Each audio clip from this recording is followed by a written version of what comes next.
America. My name is Irami O from Pong. I come to you live every Thursday about this time. And today we're going to talk a little bit about Tuberville from Alabama. Then we're going to talk a little bit about Kanye West. We're even going to hit up Ms. Martinez down in Los Angeles. 3 different parts of these United States if you think that Kanye West is from Chicago, which he often claims, and rightfully so. So that's the South, that's Chicago, that's Los Angeles, all of it anti-black in a very interesting way. And I don't think Kanye West is anti-black, he's just reacting in a way, but it's expressed in a way that's fascinating. So we're just going to talk about it a little bit, and let's go with Tuberville first. So this is Tuberville talking at a rally in Nevada to his faithful, and we'll figure out who the faithful are. But he's a senator from Alabama. People say, well, they're soft on crime. No, they're not soft on crime. They're pro-crime. They want crime. They want crime because they want to take over what you got. They want to control what you have. They want reparation because they think the people that do the crime are owed that. Some people say, well, they're soft on crime. No, they're not soft on crime. They're pro-crime. They want crime. They want crime because they want to take over what you got. They want to control what you have. They want reparation because they think the people that do the crime are owed that. Some people. That was a segment so nice, I ran it twice. And what does that mean? Who is he talking to and who is he talking about? Black people, he was talking about, when he said that they want reparations, he was conflating criminals with black people and saying he was not us, right? So when people say like, I mean, you can't call the whites, yeah, who do you think they were that he was referring to? And who do you think the us, our, that personal pronoun that he was referring to? He was talking about the whites, and they were talking about the blacks. I just say the whites and the blacks because I'm not into using personal pronouns so much as I'll call the proper name, capital whites, capital W whites. So the whites are worried about us taking their stuff, and that's what he's worried about, and that's how he's ginning up the whites in protection of their stuff, their ill-got gains. The problem is their stuff isn't legitimately there. So what he's doing, first of all, we got to get rid of the notion that there is, somehow enough for everybody. No, some people are going to have to take a haircut. Some people's quality of life and expectations are going to have to take a hit if black people are going to be made whole, because so much of America and American aspirations and life plans depend on a racial hierarchy that's not going anywhere, right? That needs to be maintained, right? So he's worried about these people are going to screw up the hierarchy that undergirds your life. Make black people whole, like that's going to take something from you. And they're right. I think we're going to take something from you. Yes.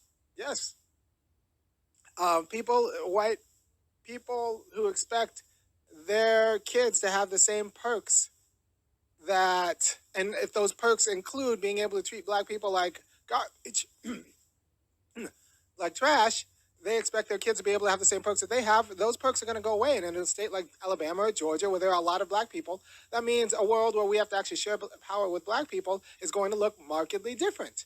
It's going to look a lot different. And he's saying it's gonna feel like they're taking your stuff, and he's right. It's gonna feel like we're taking your stuff because the stuff shouldn't be yours. It's like going to someone who stole your car and then taking your car back. They're gonna feel like you took their car, but it's okay. The car was never theirs. Or even, or let's say working laundry through a few generations, the car was still never theirs, right? So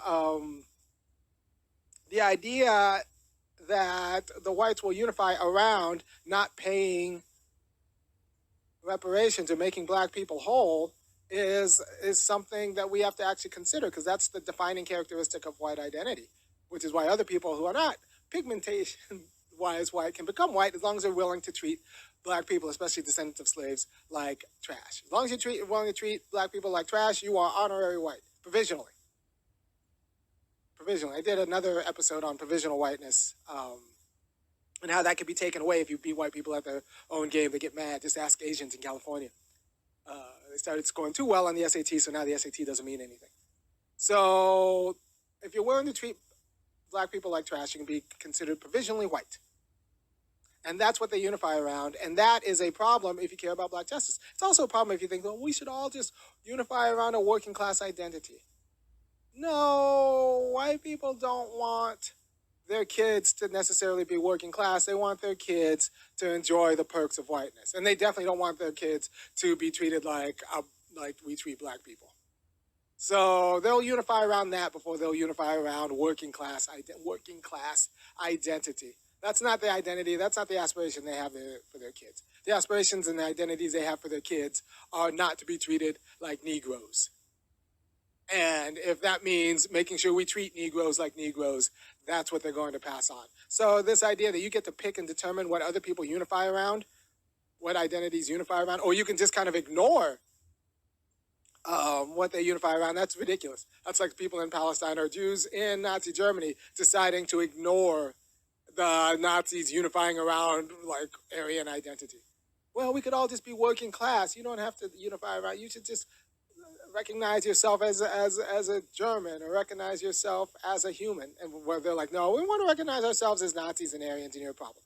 So if you don't understand yourself as the end of their gun, then you're ignorant and naive, and you need to understand the flow. You don't get to determine what other people unify themselves around. You don't get to determine that, especially in a free society, right? We can just call it what it is, and not use the pronouns to hide it. We just need to call it what it is, right? So, and it will feel like a crime. When black people are made whole, white people will feel abused. They will feel like they've been illegitimately stolen from. It will feel like something will take them from them. So like this criminalization of justice claims is as old as literally America, with, you know, the Boston Tea Party and the fact that the Declaration was the criminal act, and the using of crime to thwart the march of justice and progress, and the use of the specter of crime and criminality to thwart the march of progress and justice is as old as the hills, right? So when black people, we will be called criminals when we demand our fair share. And and Tuberville is just warming the audience up for that. And the whites know that. And this is like, you just have to know what you're fighting. If you want to make black people, now, if you're cool with black people being your grandkids, if you're cool with black people being poor for the next 5 generations and degraded for the next 5 generations, just keep on living what you're living. If you're cool, if you're white, you're running this, and you're cool knowing that your grandkids are going to also have to maintain a functional gulag, and have to maintain white supremacy and the racialized systems and all the different ways, and spend all the energy, spend all this energy maintaining the same anti-black racism that you spend fighting against, then keep doing what you're doing. But if you actually want a better America, then we have to actually figure out like what the offensive looks like and how the offended are going to feel offended. And they're going to call you criminal. Yeah. So just understand that that's a long discourse that Tuberville is conflating black with criminality with reparations. Is something that is going to be with us until we're made free or made whole.